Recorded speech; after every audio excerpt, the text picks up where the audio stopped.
How's it going, man? How's it going? How are you? Oh, it's going fine. Really? Yeah. How about you? I'm doing pretty good recently. Pretty good. You still at that coal pit you're at? Oh yeah, the coal pit. Yeah. Yeah. No. Today I saw someone fall down in the coal pit today. Really? Yeah, it was quite traumatizing. I bet so. Yeah. No. Came out. He started crying. He had a broken leg, and well, he was covered in black. I'd expect that. Yeah. But I guess you gotta provide for the young ones. Yeah. All 7 of them. Quite unfortunate, man. Yeah. No. Wife's the rule, maybe. I just enforce it. You're right. You're right. Well, have you heard what America's been trying to do recently? No. What have they been up to? Well, recently they've been trying to expand their democracy. What's democracy?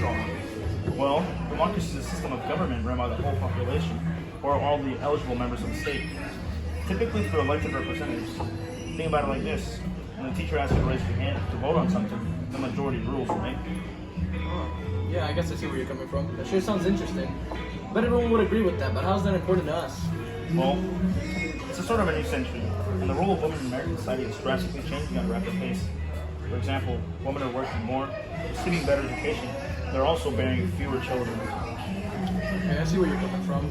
Now, with the recently passed 17th Amendment being considered a democracy, with the state senate and assembly to where the states have equal representation, this can also prevent special interests or political machines that can gain control over the state legislators. Ah, yes, I see now. Now you're getting it. That's a great example. Don't you believe this is a great thing for our nation?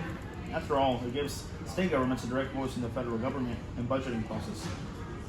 Something proponents believe reflect the desire of the founding fathers. Good afternoon, guys. How's it going? Here's your thing, sir. Thank you. No problem. Help you out with anything else? I'm all good, man. You all good? Yeah. I think I've had enough to drink with my wife all day. Good to know that y'all having a good afternoon today. Sorry for eavesdropping y'all, but if y'all don't mind, I would like to state my opinion on the topic. Go ahead, man. Go ahead. Well, y'all think that we spread the voting rights through democracy, that governments would find some way or another to screw us over again? I mean, whether it be sooner or later. Example being when they passed the 15th Amendment, giving all African American men the right to vote, only to later respond with military attacks. That these men were part to take when they were well aware that due to the past of these men and their unavailability to access an education, therefore making it almost impossible for them to actually pass the test. I mean, who would oppose such a good thing? And what type of government would do such a thing? Well, look at how the suffrage movement was passed. It was able to make its way through when President Woodrow Wilson endorsed it, which he originally did not support until it became needed as a part of the war effort. The government doesn't really care much about whether we get what we want unless it benefits them. Well, as you said, Woodrow Wilson already did not support it. Keep in mind, he did sign the 17th Amendment. He supported the nation expand democracy in a way, whether he liked it or not. Furthermore, Woodrow Wilson wasn't the only example of helping this idea.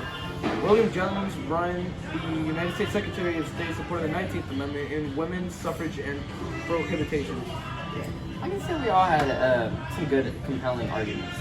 So I think that I might have to change my views on how I see this whole democracy topic. However, before we end the day here, I think we should add into detail about the women that served in the Seneca Falls Convention.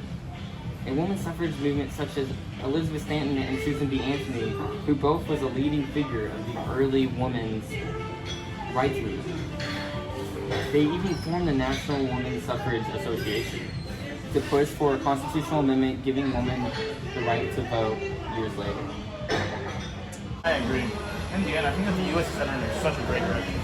Oh yes, the U.S. will prosper. But I think it's time we bring this conversation to a close. Got my secretary to worry about, and they seem pretty hungry.